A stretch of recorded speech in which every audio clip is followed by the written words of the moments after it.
نے حضرت عمر کو خلیفہ بنایا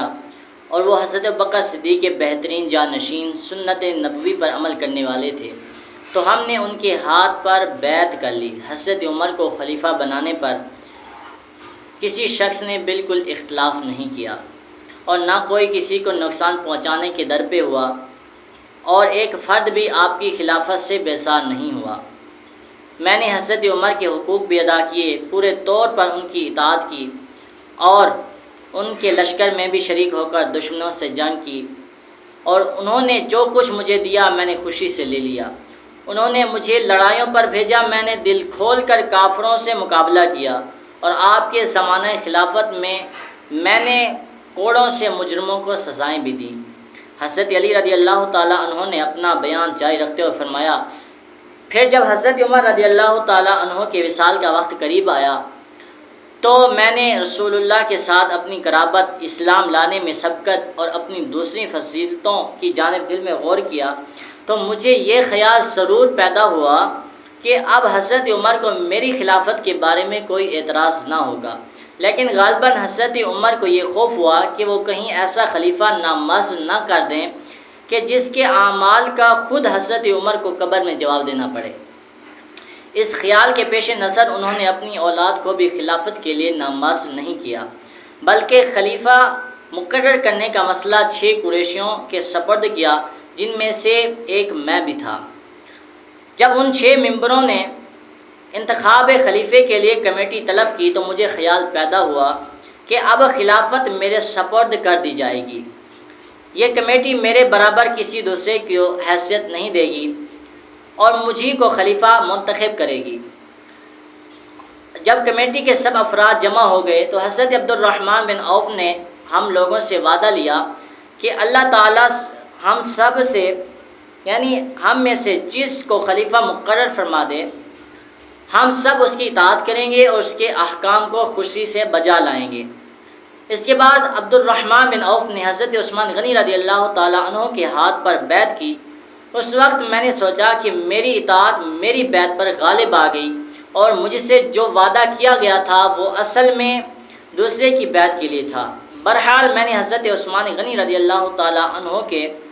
ہاتھ پر بیعت کر لی،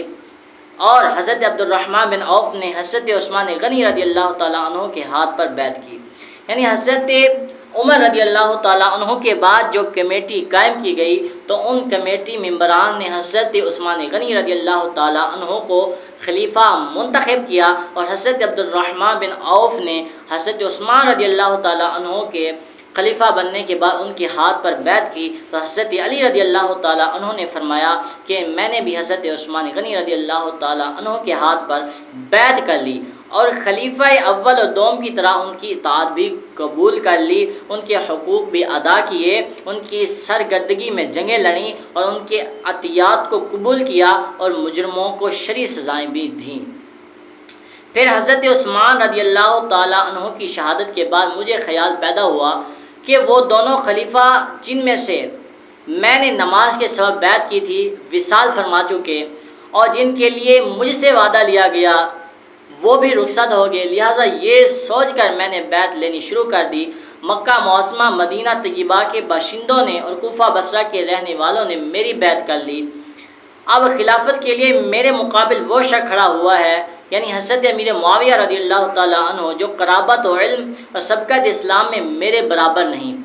اس لیے میں اس شخص کے مقابل میں خلافت کا زیادہ مستحق ہوں۔ حضرت علی کے اس تفصیلی بیان سے واضح طور پر معلوم ہوا کہ آقا کریم نے اپنے بعد ان کو خلافت کے لیے نامزد نہیں فرمایا تھا، اور نہ ہی ان سے اس قسم کا کوئی وعدہ فرمایا تھا، اس لیے آپ نے خلفائے ثلاثہ کی بیعت سے انکار نہیں کیا اور نہ ان کی مخالفت کی، بلکہ ہر طرح ان سے تعاون کیا اور ان کے عطیات کو قبول فرمایا۔ دراصل راز یہ ہے کہ اگر حضرت علی حضور کی وفات کے بعد بلا فصل خلیفہ منتخب ہو جاتے تو خلفائے ثلاثہ محبوب خدا کی خلافت و نیابت کی نعمت سے سرفراز نہ ہو پاتے، سب حضرت علی کے عہد ہی میں انتقال کر جاتے۔ حالانکہ علم الہی میں یہ مقدر ہو چکا تھا کہ وہ تینوں حضرات بھی حضور کی نیابت سے سرفراز ہوں گے، تو خدا تعالی نے صحابہ کرام کے دلوں میں یہ بات ڈال دی کہ وہ اسی ترتیب سے خلیفہ منتخب کریں کہ جس ترتیب کے ساتھ وہ دنیا سے رخصت ہونے والے ہیں، تاکہ ان میں سے کوئی حضور کی نیابت سے محروم نہ رہے، رضوان اللہ تعالی علیہم اجمعین۔